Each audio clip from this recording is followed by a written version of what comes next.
بسم اللہ الرحمن الرحیم۔ میں نے اپنی ماں کی پسند کی شادی کی تھی۔ میں بیرون ملک جاب کرتا تھا۔ میری بیوی بہت زیادہ عبادت گزار تھی، لیکن اماں اکثر کہتی کہ تیری بیوی بد کردار ہو گئی۔ ایک روز میں بنا بتائے گھر آیا تو میں نے دیکھا کہ میری بیوی تو میں ہمیشہ سے حسن پرست تھا اور کسی ایسی لڑکی سے شادی کرنا چاہتا تھا جو بہت خوبصورت ہو اور نیک سیرت بھی، مگر اس خواہش کو پورا کرنے کے لیے مجھے جو کچھ کرنا پڑا وہ ناقابل بیان ہے۔ اور پھر جب میری زندگی میں وہ آئی تو اس نے میری زندگی بدل دی۔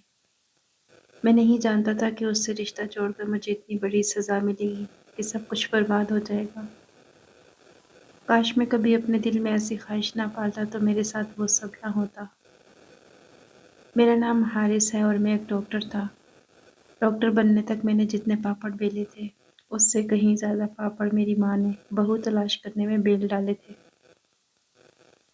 دراصل میرا تعلق کراچی سے ہے اور میرے ابا اندرون سندھ کے رہنے والے تھے۔ وہ کسان تھے اور اپنی زمین پر کھیتی باڑی کیا کرتے۔ ابا کے پاس جو زمین تھی وہ ان کو بطور جائیداد ملی تھی۔ جس گاؤں میں ہم لوگ رہتے تھے وہاں زیادہ تر ایسے لوگ آباد تھے جو اچھی زندگی نہیں گزار رہے تھے، لیکن ان کی زندگیاں ان پر ہی تنگ تھیں۔ اماں ابا بھی انہی میں سے ایک تھے اور وہ دونوں گاؤں چھوڑ کر کہیں اور جانے کے حق میں نہیں تھے، کیونکہ وہ جانتے تھے اگر اپنی زمین کو چھوڑ کر چلے گئے تو خالی ہاتھ اور خالی دامن رہ جائیں گے، اور اگر زمین بیچی تو وہ ڈیرا ہی خریدے گا جو بہت کم قیمت دے گا۔ ایسے حالات میں میرے والدین وہی زندگی گزارنے پر مجبور تھے۔ جب ان کی شادی کو 2 سال مکمل ہو چکے میں ان کی زندگی میں شامل ہوا تو اماں اور ابا کا سوچنے کا زاویہ بدل گیا۔ اب وہ میرے بارے میں سوچنے لگے تھے۔ وہ جانتے تھے کہ اس قوم میں میرا کوئی مستقبل نہیں بن سکتا۔ وہ ڈیرا کسی بھی لڑکے کو گاؤں سے باہر پڑھنے کے لیے جانے نہیں دیتا تھا تاکہ کوئی بھی پڑھ لکھ کر اس کے خلاف آواز نہ اٹھا سکے۔ وہ لوگوں کو اپنا خادم بنا کر رکھنا چاہتا تھا اور جب اس کا دل چاہتا وہ کسی کی زمین پر بھی قبضہ کر لیتا۔ جب میں اسکول جانے لگا تو ابا کو یہی فکر کھانے لگی کہ میں 5ویں کے بعد آگے کیسے پڑھوں گا۔ آخر کار ابا نے میری خاطر زمین بیچ کر شہر جانے کا فیصلہ کیا اور پھر ابا شہر جا کر ایک ہوٹل میں کام کرنے لگ گئے۔ کچھ دنوں بعد ابا نے کرائے پر گھر لیا اور مجھے اور اماں کو اپنے ساتھ لے گئے۔ ابا نے دن رات ایک کر کے محنت کی، ایک نوکری کرتے رہے اور جب مناسب جگہ پر کام ملا تو وہیں جم گئے۔ کراچی جیسے شہر میں رہنا اتنا آسان نہیں تھا، مگر کام کے کئی مواقع ملتے رہے اور پھر جہاں پر ابا کام کرتے تھے وہ سیٹ بہت اچھا تھا۔ ابا نے ان سے میری تعلیم کے سلسلے میں بات کی تو انہوں نے میری پڑھائی کی ذمہ داری لے لی۔ جس سکول میں داخل کروایا وہاں کی فیس اور باقی خرچے بھی سیٹھ نے اٹھائے۔ جب میں میٹرک میں پہنچا تو ابا کا انتقال ہو گیا اور میں اور اماں ہی رہ گئے۔ ابا کے جانے کے بعد بھی سیٹھ نے میری تعلیم کی ذمہ داری اٹھائے رکھی، مگر اب مجھے بھی کچھ نہ کچھ کرنا تھا تاکہ گھر کا خرچہ چلتا رہے۔ میں نے اماں سے بات کی کہ مجھے کوئی چھوٹا موٹا کام دیکھنا چاہیے، مگر اماں نے صاف انکار کر دیا اور کہنے لگی کہ تم اپنی پڑھائی پر توجہ دو۔ میں دن رات پڑھنے میں لگ گیا تاکہ اچھے نمبروں سے کامیاب ہوتا رہوں۔ میں صبح کالج جاتا اور شام کو واپسی ہوتی، گھر آ کر کھانا کھاتا اور دوستوں کے ساتھ پڑھنے کے لیے نکل جاتا۔ مجھے پتہ ہی نہیں تھا کہ گھر میں کیا ہو رہا ہے اور گھر کا خرچہ کیسے چلتا ہے۔ جب کبھی پوچھتا تو اماں کہتی کہ میں سلائی کا کام کرتی ہوں۔ میں مطمئن ہو گیا۔ ابا کے جانے کے بعد بھی ہمیں کوئی پریشانی نہیں ہو رہی تھی۔ میں ہر ماہ اس سیٹھ کے پاس فیس کا واؤچر لے کر جاتا اور وہ بنا ماتھے پر شکن ڈالے میری فیس پے کر دیتے۔ وہ میڈیکل کی پڑھائی کے لیے بھی راضی تھے، لیکن میرا داخلہ میڈیکل کالج میں اسکالرشپ پر ہو گیا اور اسکالرشپ سے ہی میری فیس کا بندوبست 1 سال کے لیے ہو گیا۔ تب میں یہ بات سمجھ گیا کہ اسی طرح اچھے نمبر لینے پر مجھے اسکالرشپ ملتی رہے گی تو میرا کام بنتا رہے گا۔ لیکن تب میں یہ نہیں جانتا تھا کہ اسکالرشپ کے لیے بھی سیٹھ نے بھی اپنے کسی جاننے والے کے ذریعے کالج میں بات کی تھی، مگر یہ بھی سچ تھا کہ اس میں میری محنت بھی شامل تھی۔ ایسے ہی وقت گزرتا رہا۔ جب میں میڈیکل کے دوسرے سال میں تھا تو سیٹھ کا انتقال ہو گیا۔ ان کے جاتے ہی ہماری ہر طرح کی سپورٹ بند ہو گئی۔ اسکالرشپ کا سلسلہ تو جاری تھا، مگر اور بھی ضروریات ہوتی ہیں، اس لیے میں نے کالج کے بعد شام کو بچوں کو ٹیوشن پڑھانا شروع کر دیا۔ یہ سب اتنا آسان نہیں تھا۔ اس ساری روٹین نے مجھے میری صحت اور ماں کی طرف سے غافل کر دیا۔ میں بس صبح کالج جاتے ہوئے ناشتے پر اماں سے ملتا، تھوڑی بات کرتا اور چلا جاتا۔ پھر رات کو بہت دیر سے واپسی ہوتی۔ اماں میرے پاس کچھ دیر بیٹھ کر سونے چلی جاتی اور میں آدھی آدھی رات تک پڑھتا رہتا۔ جب تھکا ہوا ہوتا تو لیٹتے ہی نیند آ جاتی۔ زندگی بڑی مصروف گزر رہی تھی۔ ہمارا چھوٹا سا گھر تھا مگر اپنا تھا۔ ابا نے زمینیں بیچ کر جو پیسہ جمع کیا تھا اس میں کچھ قرض وغیرہ ڈال کر ایک چھوٹا سا گھر خرید لیا تھا۔ ہمارے گھر میں 2 صحن تھے۔ ایک صحن گھر کی اگلی طرف تھا اور 4 چارپائیوں جتنا کھلا تھا، مگر پچھلا صحن کافی بڑا تھا جس میں پہلے کبھی درخت ہوا کرتے تھے جو شاید اب خشک ہو چکے تھے۔ ایک طرف کیاری تھی، وہ بھی ویران پڑی تھی۔ اماں نے محنت کر کے کیاریوں کو صاف کیا اور تھوڑے بہت پودے اگا لیے تھے۔ میں پچھلے صحن میں کبھی نہیں گیا تھا، مگر اتنا معلوم تھا کہ اس صحن میں ایک چھوٹا سا کمرہ تھا جس کے دروازے پر تالا رہتا تھا۔ اماں کہتی تھی کہ اس کمرے میں کباڑ وغیرہ رکھا ہے۔ مجھے اتنی فرصت ہی کب تھی کہ میں کباڑ دیکھتا یا پودے لگانے کا کام کرتا۔ میں تو بس مشینی زندگی جی رہا تھا۔ اماں پتہ نہیں ایک دن میں کتنے کپڑے سیتی تھی، مگر میں نے دیکھا تھا کہ اماں رات کو بالکل کپڑے سلائی نہیں کرتی تھی۔ وہ کہتی تھی کہ میرا بیٹا دن کا تھکا ہوتا ہے، رات کو مشین چلا کے اسے تنگ نہ کروں۔ میں اماں کی بات پر مسکرا دیتا۔ اور پھر وہ دن بھی آ گیا جب میں نے ڈاکٹری پاس کر لی، جس سے مجھے سند ملی۔ اس دن اماں نے میری پسند کے کھانے بنائے اور ہم ماں بیٹے نے ایک بہت عرصے کے بعد بہت سارا وقت اکٹھے گزارا۔ اسی شام میں اماں کے ساتھ پچھلے صحن میں گیا تو دیکھ کر حیران رہ گیا۔ ساری کیاریاں پھولوں سے بھری ہوئی تھی اور 2 درخت بھی موجود تھے۔ یہ سب بہت پیارا لگ رہا تھا۔ میرا دل چاہا کہ شام کو یہیں بیٹھ کر چائے پی جائے۔ میں نے کہا اماں یہاں میز کرسیاں سیٹ کر دیں، پھر ہم شام کی چائے یہیں بیٹھ کر پیا کریں گے۔ تو اماں ہنس پڑی، کہنے لگی تیری دلہن لے کر آؤں گی، اب تم اسی کے ساتھ بیٹھنا یہاں۔ میں اماں کی بات سن کر سوچنے لگ گیا کہ یہ اسٹور روم میں گرا کر یہاں 2 کمرے ڈالے جا سکتے ہیں، بلکہ میں تو جاب ہونے کے بعد پورا گھر دوبارہ تعلیم کروانا چاہتا تھا۔ لیکن میرا یہی دل تھا کہ میں اپنے ابا کے خریدے ہوئے گھر میں رہوں۔ میری نوکری ایک پرائیویٹ ہاسپٹل میں تھی اور سیلری اتنی تھی کہ اب میں اماں کو کپڑے سینے سے روک چکا تھا۔ اماں نے بھی میری بات مان لی تھی، مگر اماں اب مجھے ہر وقت یہی کہتی کہ مجھے تیری شادی کرنی ہے، اگر کوئی لڑکی پسند ہے تو بتا دو۔ مگر میں اماں کو یہی بات کہتا کہ مجھے کوئی پسند نہیں، جو کوئی آپ کو پسند ہو اسے بیاہ کر لے آؤ، مگر میں یہ چاہتا ہوں کہ وہ خوبصورت بھی ہو اور خوبصیرت بھی۔ میری بات سننے کے بعد اماں نے کہا میں ایسی بہو لاؤں گی جو تیرے دل کو بھا جائے۔ کپڑے سلائی کرنے کی وجہ سے اماں کی کافی لوگوں سے جان پہچان ہو چکی تھی۔ اماں ایک کے بعد ایک لڑکی دیکھتی گئی، مگر اماں کو کوئی لڑکی پسند نہیں آ رہی تھی۔ ایک دن اماں نے میرے سامنے 3 تصویریں رکھی، تینوں لڑکیاں بہت خوبصورت تھیں۔ رشتے کروانے والی نے اماں کو بتایا تھا کہ تینوں نیک سیرت اور اچھے گھرانوں سے ہیں۔ اماں نے مجھ سے پوچھا کہ ان تینوں میں سے کون سی، تو میں نے کہا جسے دل چاہے آپ بہو بنا لیں، مگر پہلے مجھے یہ گھر تو بنوا لینے دیں۔ اماں خاموش ہو گئی اور پھر کہنے لگی گھر بنانے کی کیا ضرورت ہے، ہم کون سا یہاں 10 لوگ رہتے ہیں۔ گھر میں 3 کمرے ہیں، برآمدہ اور صحن ہے، ہمارے لیے کافی ہے۔ ہاں تم جیسے چاہو اپنے کمرے میں کام کروا لینا۔ میں نے کچھ کہنا چاہا مگر اماں نے ہاتھ کے اشارے سے مجھے روک دیا اور چائے بنانے چلی گئی۔ میں سوچ میں پڑ گیا کہ کیسے گھر میں تھوڑا بہت کام کرواؤں کہ اماں کو برا بھی نہ لگے اور گھر بھی اچھا لگنے لگے۔ میں نے ایک بندے سے بات کر کے اپنے کمرے میں اور باقی گھر کا کام بھی اسے سونپ دیا، لیکن اماں نے اپنا کمرہ اور پیچھے اسٹور نما کمرے کو چھیڑنے سے منع کر دیا۔ میں نے باقی پورے گھر میں کام کروایا اور گھر کا نقشہ ہی بدل گیا۔ پچھلے صحن میں کیاریاں فرش کا کام کروایا اور اسٹور کے آگے لکڑی کی جالی لگوا دی تاکہ اس کا بدنما دروازہ چھپ سکے۔ اماں نے اس جالی پر ایک بیل چڑھا دی، اس طرح وہ دروازہ پوری طرح چھپ گیا۔ اماں نے جس لڑکی کو پسند کیا تھا اس کے گھر والوں کو کھانے پر دعوت دی تاکہ وہ لوگ گھر بھی دیکھ لیں اور مجھ سے بھی مل لیں۔ وہ لوگ آئے اور مجھے پسند کر لیا۔ اماں نے بھی ہاں کہہ دی۔ اس طرح میری اور سائمہ کی منگنی ہو گئی۔ سائمہ کے گھر والے ہم سے کافی امیر تھے مگر شریف تھے۔ انہوں نے دیکھا کہ لڑکا ڈاکٹر ہے اور ماں کے علاوہ گھر میں کوئی نہیں تو بیٹی کا رشتہ پکا کر دیا اور پھر شادی کی تیاریاں شروع ہو گئیں۔ اماں بہت خوش تھیں، میں بھی مطمئن تھا۔ جو چاہتا تھا وہ بھی پورا ہو رہا تھا اور مجھے یہ بھی تسلی تھی کہ اماں کو آگے چل کر کوئی اعتراض نہیں ہوگا کہ میں نے شادی کے لیے ان کی پسند ناپسند کا خیال نہیں رکھا۔ اس طرح کچھ ہی مہینوں میں سائمہ میری دلہن بن کر میرے گھر آ گئی۔ وہ واقعی بے حد خوبصورت تھی اور دلہن کے روپ میں تو کمال لگ رہی تھی۔ میں اماں کی پسند پر خوش ہوا۔ شادی کے 1 ڈیڑھ ہفتے میں ہی مجھے اندازہ ہو گیا کہ سائمہ کی نہ صرف شکل و صورت اچھی تھی بلکہ اس کی عادتیں، اخلاق اور فطرت بھی بہت اچھی اور سلجھی ہوئی تھی۔ اس نے چند ہی دنوں میں گھر کا کام کاج سنبھال لیا تو میں پوری طرح مطمئن ہو گیا۔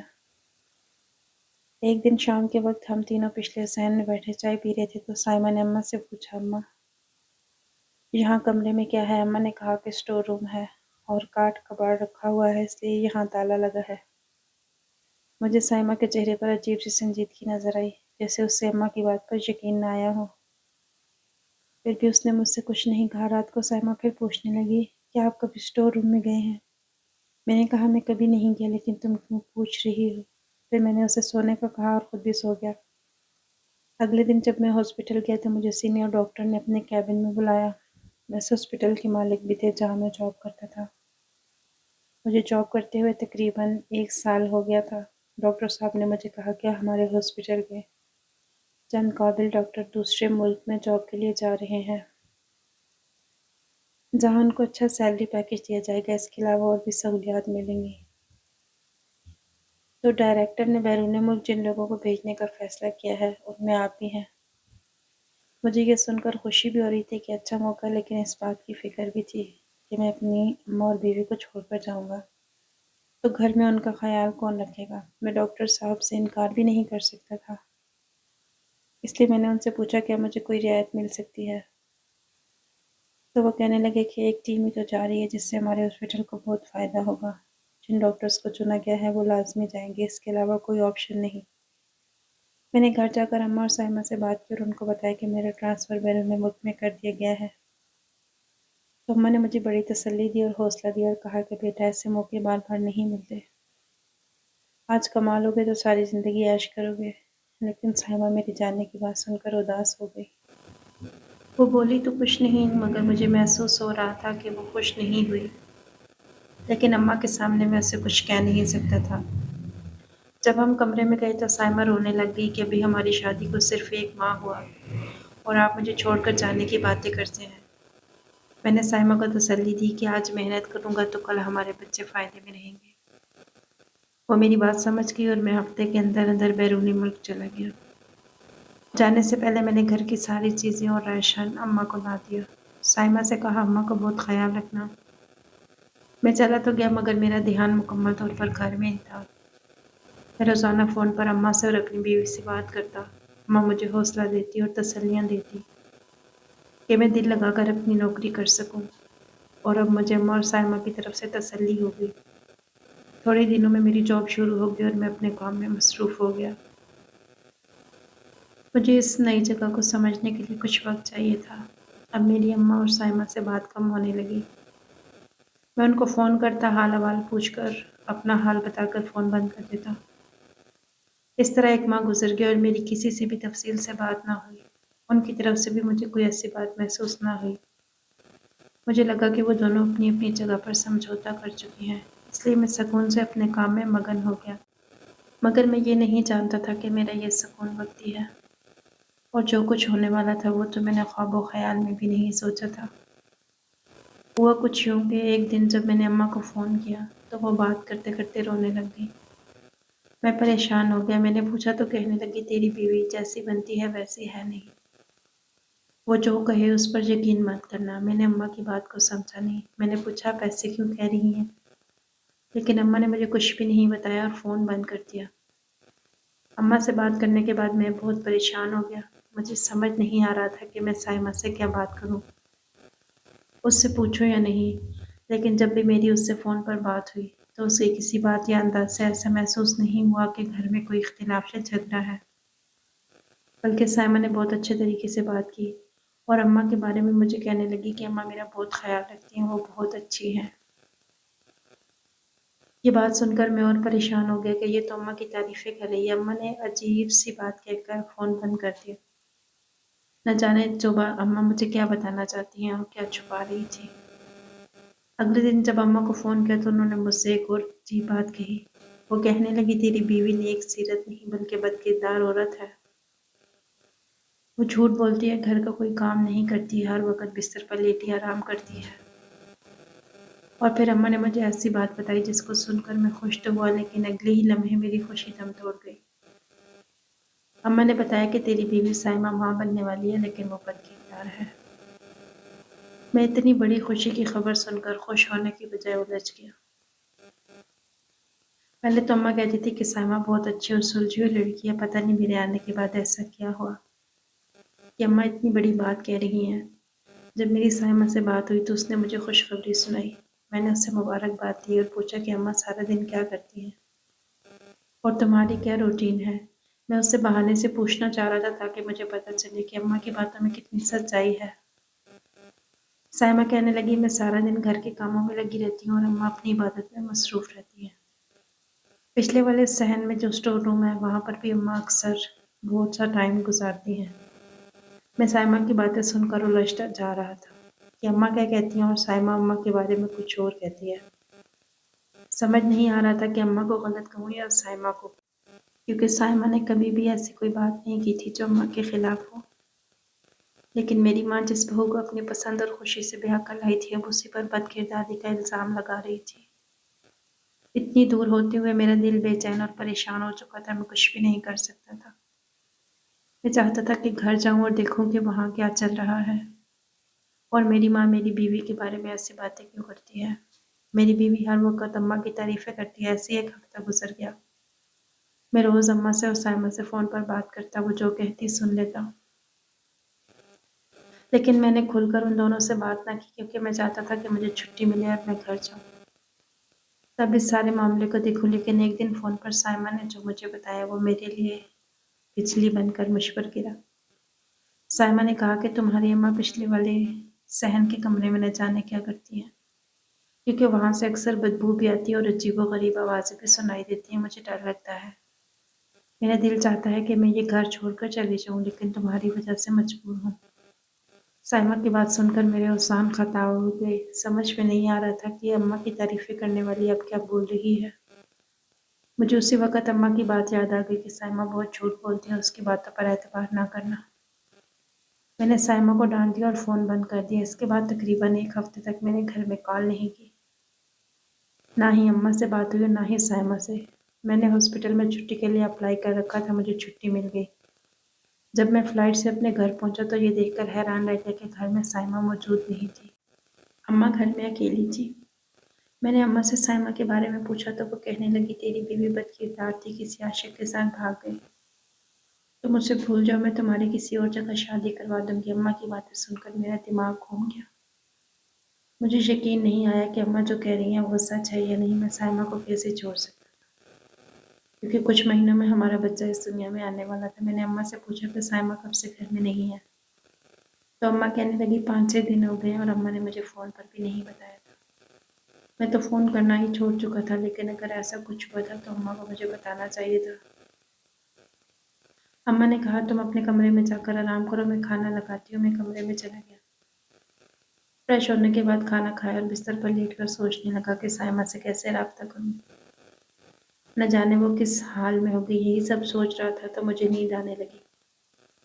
رات بھی کافی ہو چکی تھی اس لیے میں سو گیا۔ 1-1.5 گھنٹے کے بعد جب میری آنکھ کھلی تو مجھے محسوس ہوا پچھلے صحن کے پچھلے حصے سے کچھ آوازیں آ رہی ہیں۔ میں اٹھ کر کمرے سے باہر نکلا اور پیچھے والے صحن میں چلا گیا۔ آوازیں اسٹور روم سے آ رہی تھی۔ ایک آواز تو اماں کی تھی، ایسے لگ رہا تھا جیسے اماں کسی کو غصے میں کچھ کہہ رہی ہیں، لیکن دوسری آواز سسکیوں کی تھی، جیسے کوئی دبی دبی آواز میں رو رہا تھا۔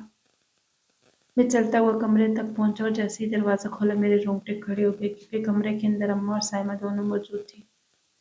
سائمہ کے پیر میں زنجیر بندھی ہوئی تھی اور اماں اس کے پاس کھڑی اسے کچھ کہہ رہی تھی۔ سائمہ کا حال دیکھ کر لگ رہا تھا کہ اسے 4-5 دن سے یہاں بند کیا ہوا ہے۔ اماں مجھے دیکھ کر بھوک لگ گئی اور فٹافٹ کہنے لگی کہ یہ گھر سے بھاگ رہی تھی، اس لیے میں نے اس کے پاؤں میں زنجیر ڈال کر اسے بند کر دیا۔ آج تم بہت تھکے ہوئے تھے، اس لیے تم سے جھوٹ بولا تھا کہ تم پریشان نہ ہو۔ میں ہکا بکا اماں کی باتیں سن رہا تھا۔ اچانک سائمہ نے کہا کہ اماں جھوٹ بول رہی ہیں، میں نے ایسا کچھ نہیں کیا، نہ ہی میں بد کردار ہوں اور نہ ہی گھر سے بھاگ رہی تھی، بلکہ مجھے اماں کی حقیقت کا پتہ چل گیا تھا، اس لیے وہ مجھے یہاں سے نکالنا چاہتی تھی۔ جب میں جانے کو تیار نہ ہوئی تو انہوں نے مجھے یہاں بند کر دیا۔ میں نے فٹافٹ سائمہ کو زنجیر سے آزاد کیا اور اسے کرسی پر بٹھا دیا۔ پوچھا کہ کیسی حقیقت؟ تو سائمہ نے اسٹور روم میں پڑی الماری کی طرف اشارہ کیا، کہنے لگی اس الماری کو کھولو تو تمہیں سب پتہ چل جائے گا۔ میں فٹافٹ الماری کے پاس گیا اور کھول کر دیکھا تو اس میں عجیب و غریب چیزیں رکھی ہوئی تھی، جیسے کسی جادو ٹونے یا تعویذ کرنے والوں کے پاس ہوتی ہیں۔ میں نے حیرت سے اماں کی طرف دیکھا تو اماں فٹافٹ میرے پاس آ گئی اور ہاتھ جوڑ کر میرے سامنے رونے لگی۔ میرے بچے، مجھے غلط نہ سمجھنا، میں کوئی غلط کام نہیں کرتی تھی، میں صرف کچھ عملیات اور تعویذ دھاگا کر کے پیسے کماتی تھی، اسی سے تو ہمارا گھر چلتا تھا۔ لیکن میں نے اپنے علم کو کسی غلط کام میں نہیں لگایا اور نہ ہی کسی کا برا کیا، کیونکہ میں نے شروع میں کپڑے سینے کا کام کیا تھا تو بہت محنت کرنے کے بعد بھی اتنی کمائی نہیں ہوتی تھی کہ ہم آسانی سے گزر بسر کر سکیں، تو میں نے اس کام کی طرف توجہ دی کیونکہ یہ کام میں اپنے میکے سے سیکھ کر آئی تھی۔ یہ کام میں نے اپنے ابا سے سیکھا تھا۔ یہی کام کر کے میں نے تجھے ساری زندگی پڑھایا لکھایا اور پالا پوسا ہے۔ لیکن بہو نے جب مجھے یہ سب کرتے دیکھا تو نہ جانے کیا سمجھ لیا۔ اس وقت میں بہت زیادہ ڈر گئی۔ اگر بہو میرے بیٹے کو الٹی سیدھی پٹیاں پڑھا دے گی تو وہ مجھ سے دور ہو جائے گا۔ بس ممتا سے مجبور ہو کر میں نے یہ سب کیا، مجھے معاف کر دے میرے بیٹے۔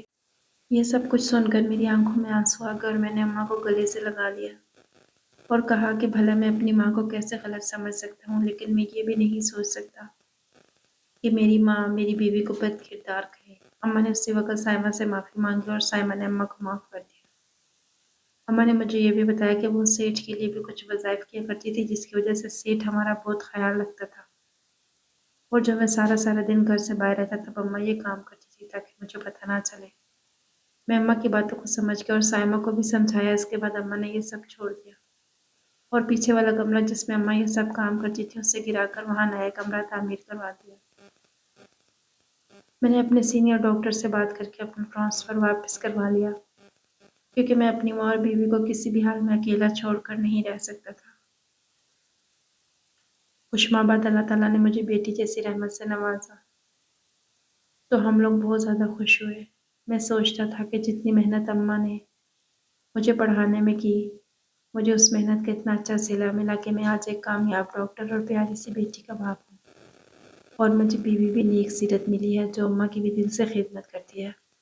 آپ کو ویڈیو پسند آئی تو اسے لائک اور شیئر کیجیے گا۔ اگلی ویڈیو تک کے لیے اللہ حافظ۔